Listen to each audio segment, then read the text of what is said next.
Philippe, bonjour. Alors, cette Bonjour. semaine, c'était la Coupe de France des fleuristes. C'était très précisément les 7 et 8 octobre dernier. C'était au Palais des Congrès, dans la si belle ville de Tours. Vous avez fait une fleur. Vous y êtes allés pour nous. Oui, on a regardé les dessous de ces épreuves. C'est Dylan Descamps qui représente l'Île-de-France qui a reçu la Coupe de France des fleuristes. 23 ans, seulement 23 ans, jeune, brillant. Jeune, il n'a que ouais. 3 ans d'expérience. Et 23 ans, il a vocation déjà... tardive. Oui, et surtout la passion. C'est-à-dire que pour être un bon fleuriste, il faut être passionné, comme pour tout d'ailleurs. Dès qu'on a la passion, c'est déjà une bonne voie. Vous, hein. C'est déjà une bonne voie. Donc c'était le 8e salon, la 8e compétition, 20 heures de compétition non-stop. Donc c'est vraiment, il y a pas mal de choses à faire. Il y a 8 épreuves. Donc sur 3 jours, donc ça fait 20 heures de compétition, c'est énorme pour les jeunes et les moins jeunes qui participent à cette compétition. Ça s'arrose, c'est le cas de le dire. Alors petit coup d'œil, justement, sous les dessous de ces compétitions. Et il n'y avait pas que ça, regardez. Je me suis inspirée d'un de mes films préférés qui s'appelle My Fair Lady et elle a un énorme chapeau comme ça, voilà. J'ai voulu vraiment travailler quelque chose de très linéaire avec une belle masse dessous pour vraiment que ça fasse un côté assez grand et tout sur les bords. Comme c'est pour Miss France, je voulais que ça soit imposant mais un travail très très précieux. L'épreuve sur laquelle il travaille actuellement, c'est un chapeau que devra porter Miss France dans le cadre de son apparition au Prix d'Amérique à l'hippodrome de Vincennes. C'est vu que c'est la première dame de France, en tout cas pour sa beauté.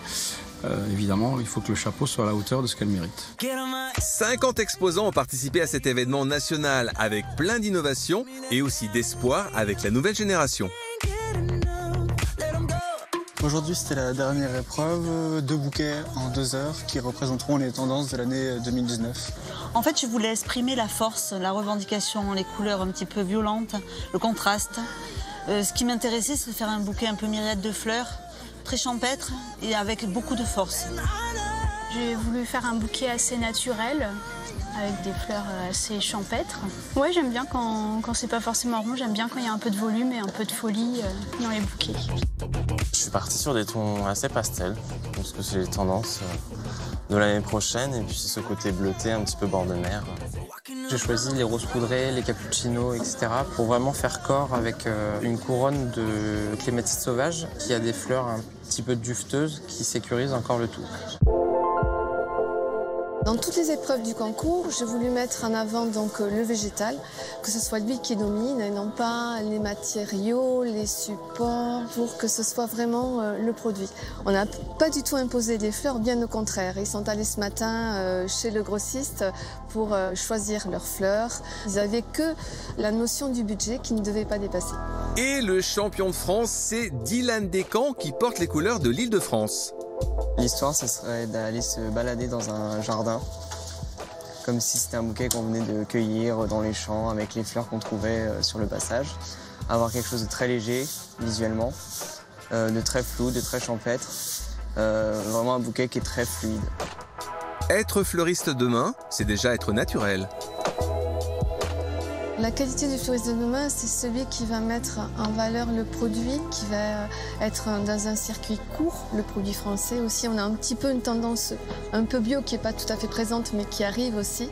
Donc du produit le plus frais possible et le plus naturel possible. Et notre cher Philippe n'est pas venu tout seul. Dylan Descamps est venu. Dylan Descamps qui a gagné la Coupe de France. Bravo à vous, Dylan. On peut vous applaudir. Bravo, Dylan. Voilà. Moi, j'ai adoré le bouquet. Ans. Le bouquet qu'on a vu, qui était en train de composer là, sur vos images. Très aérien, assez grand. Il y avait 2 types, un grand bouquet et un petit bouquet. Donc on a vu Quel âge, Dylan? Vous avez dit 23 ans. Est-ce que ça veut dire que le métier se porte bien? Le métier se porte bien de fleuriste pour ceux qui démarrent.